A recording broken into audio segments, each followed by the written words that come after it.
13 Things Mentally Strong People Don't Do by Amy Morin. Overcome what's holding you back and live the life you dream of. As a trained psychotherapist, Amy Morin is used to helping those that are struggling. But in the year 2013, she was struggling herself. She had lost her mom and her husband, and then, after remarrying, she learned that her new father-in-law had been diagnosed with cancer. She called it her lowest point in life. Close to the breaking point, she sat down and wrote a letter to herself. In it, she made a list with 13 things that mentally strong people don't do. Later, she shared it on her blog. The article went viral and ultimately reached 50 million people. 1 year later, she made it into a book that became a bestseller and was translated into 40 languages. In the upcoming 13 pieces, you'll learn about 13 real-life examples about 13 different bad habits and how those bad habits were replaced by better ones. In the process, you'll stock up your personal toolbox for life's notorious hardships. So let's get started. Mentally strong people replace self-pity with gratitude. One day, Amy Morin witnessed a minor accident. 2 cars in a supermarket parking lot were backing up and bumped into each other. Morin watched the 2 drivers get out of the car and she couldn't help noticing something. Even though those drivers just experienced the same accident, their reactions couldn't have been more different. The first driver got out and looked almost relieved. How lucky he was that no one was seriously hurt. How miraculous that this hadn't led to a serious injury. The second driver, however, felt rather unlucky. Oh great, he moaned. Just exactly what he needed. Why does this BS always happen to him? So, what's the point? Well, the second driver is a perfect example of the first behavior that mentally strong people don't do. He is pitying himself. He is sulking, dwelling in his misfortune, throwing a pity party. People who pity themselves tend to think their problems are much worse. They complain that life is not fair, and when you ask them how their day went, they will readily hand you a list of all the things that went wrong. But as common as it is, it's also a problem. Because feeling sorry for yourself can be quite self-destructive. You're not only wasting your time, you're also training your mind to focus on the negatives, which will make you more miserable, and this in turn will make you focus even more on the downsides. Meanwhile, all the good luck and positive experiences pass by unnoticed. So, yes, self-pity is destructive. But how can you stop? Well, the most effective antidote is gratitude. If you're stuck in a mindset of, bad things are always happening to me, just stop for a second. Sit down and write a list of the good things that have happened to you. To make it more regular, you can also keep a gratitude journal. Let's face it, making a change is difficult. But if you lack the mental strength, it's easy to shy away from it. But this comes at a heavy price. Without change, you can feel like you're stuck while others are outgrowing you. So how do mentally strong people approach change? First and foremost, they avoid the single biggest pitfall: overwhelming yourself with too much change at once. This is what happened with Richard. His methods were just too radical, too unrealistic. He set himself up for failure. Instead, try these 2 tips. First, break down your ambition into smaller, more reachable goals. Replace radical change with incremental change. This is what Richard learned to do.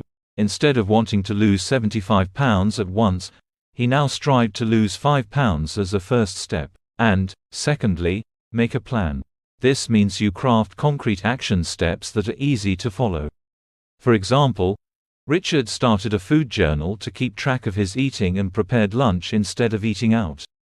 He planned out 3 gym visits per week in advance, and for the other days, he made a pledge to go for a short walk with his family after dinner. So now we know how mentally strong people handle change. They avoid the scary all-or-nothing change, and instead they craft smaller and more realistic goals and attach concrete actions to it that they can do daily. You can make change so unscary that shying away from it is simply not an option anymore. Mentally strong people don't get distracted by things they can't control. One day, James wanted to spend an afternoon whale watching with his daughter. Such dates had become a rare and cherished occasion. After the divorce from his wife, Carmen, she was granted primary custody while James was only allowed to see her on Wednesdays and weekends.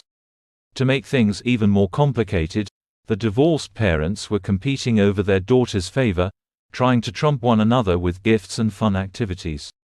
So when he learned from his daughter that her mom had taken her on a whale-watching trip just the week prior, supposedly to ruin their whale-watching trip, James was infuriated.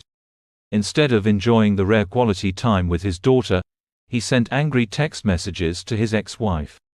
The afternoon was ruined. So what exactly are we witnessing here? It's this. James got unnecessarily upset about something that was outside his control. But like most people, James loves to have full control over the situation. This includes telling people what and what not to do.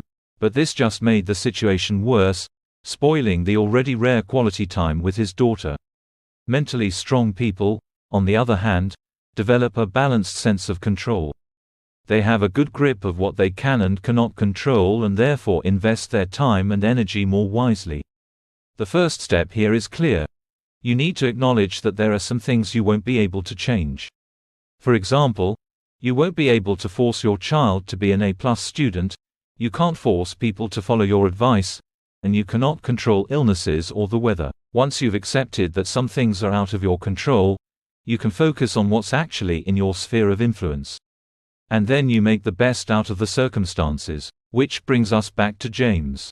Soon he realized he won't be able to change his ex-wife, and also has no power over how she spends her time with their daughter. What he could do is make the best out of his time with his daughter.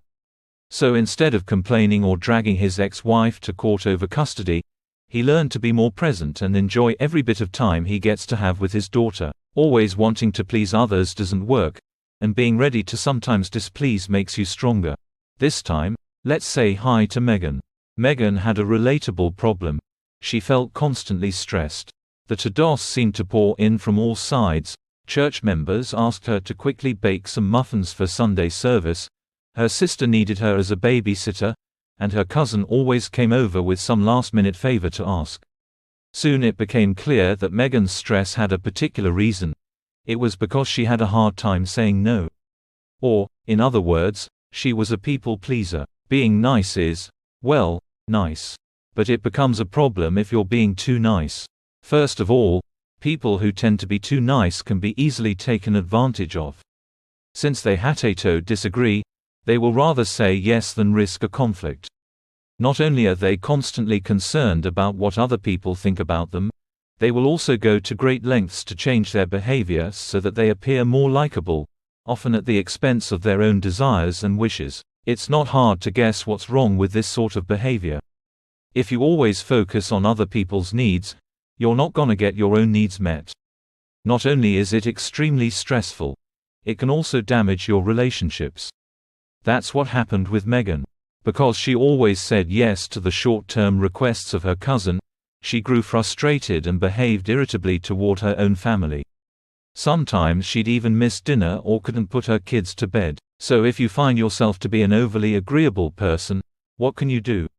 Here are 2 tips. Tip number 1 is that you have to remember one thing. It's not your job to make everybody happy all the time. It's okay if someone else feels mad or upset. It's not the end of the world. They're grown-ups, and they learned how to cope with negative emotions